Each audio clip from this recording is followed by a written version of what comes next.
Cinema പ്രേമികൾക്ക് സൗജന്യ യാത്രയുമായി Kerala സവാരിയുടെ cinema സവാരി. സംസ്ഥാന സർക്കാരിന്റെ ടാക്സി ആപ്പായ കേരള സവാരിയും ലേബർ കമ്മീഷനും സംയുക്തമായാണ് പദ്ധതി ആവിഷ്കരിച്ചത്. കാഴ്ചക്കാരുമായി വിവിധ IFFK തിയേറ്ററുകൾക്കിടയിൽ സിനിമാ സവാരി ഓടുകയാണ്.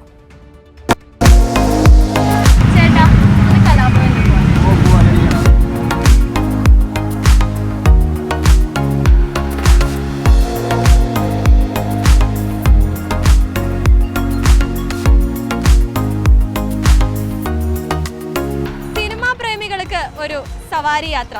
സിനിമ കാണാൻ ഓടിയെത്തുന്നവർക്ക് ഇനി യാത്ര ചെയ്യാൻ വണ്ടി കിട്ടില്ല എന്ന പേടി വേണ്ട, ഷോ മിസ്സാകുമെന്ന ടെൻഷനും വേണ്ട. സർക്കാരും ലേബർ കമ്മീഷനും സംയുക്തമായി സിനിമാ പ്രേമികൾക്കായി ഈ IFFK വേദിയിൽ ഒരു വിരുന്നുകൂടി ഒരുക്കിയിട്ടുണ്ട്. സൗജന്യ സവാരിയുമായി സംസ്ഥാന സർക്കാരിന്റെ ടാക്സി ആപ്പായ കേരള സവാരിയിലൂടെ സൗജന്യ യാത്ര. മറ്റ് ജില്ലകളിൽ നിന്ന് എത്തുന്ന ഡെലിഗേറ്റ്സുകൾ പ്രധാനമായിട്ട് നേരിടുന്നൊരു പ്രശ്നമാണ് യാത്രാ സൗകര്യം. എല്ലാ തിയേറ്ററിലും ഇപ്പം ഇത് കൈരളിലാണ് പോകുന്നതെങ്കിൽ പിന്നെ അവിടെ നിന്ന് ആൾക്കാർക്ക് തിരിച്ച് നമുക്ക് ഇങ്ങോട്ട് വരാനുള്ള സൗകര്യം എല്ലായിടത്തും ഉണ്ട്.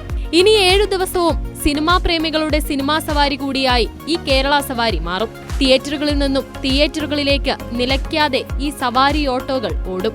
എൻ്റെ ഒരു കണക്കൂട്ടലിൽ IFFK കഴിയുന്നതോടുകൂടി തിരുവനന്തപുരത്ത് നല്ല രീതിയിൽ കേരള സവാരി വരുമെന്ന് പ്രതീക്ഷിക്കുന്നു. ഈ തിയേറ്ററിൽ കവർ ചെയ്യുന്നുണ്ട്. ഒരു യാതൊരു ബുദ്ധിമുട്ടും കൂടാതെ കൃത്യമായിട്ട് ആ ഷോകൾക്കെല്ലാം എത്താൻ വേണ്ടി ഈ ആപ്പ് സഹായിക്കുന്നുണ്ട്. നമുക്ക് കൃത്യമായിട്ട് ഷോ മിസ്സാവാതെ കൃത്യസമയത്ത് എത്താൻ വേണ്ടി നമുക്ക് സഹായിക്കുന്നുണ്ട്.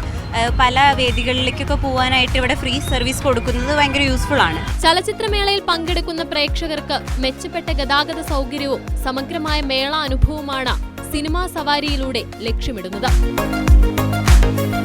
കൈരളി ന്യൂസ്, തിരുവനന്തപുരം.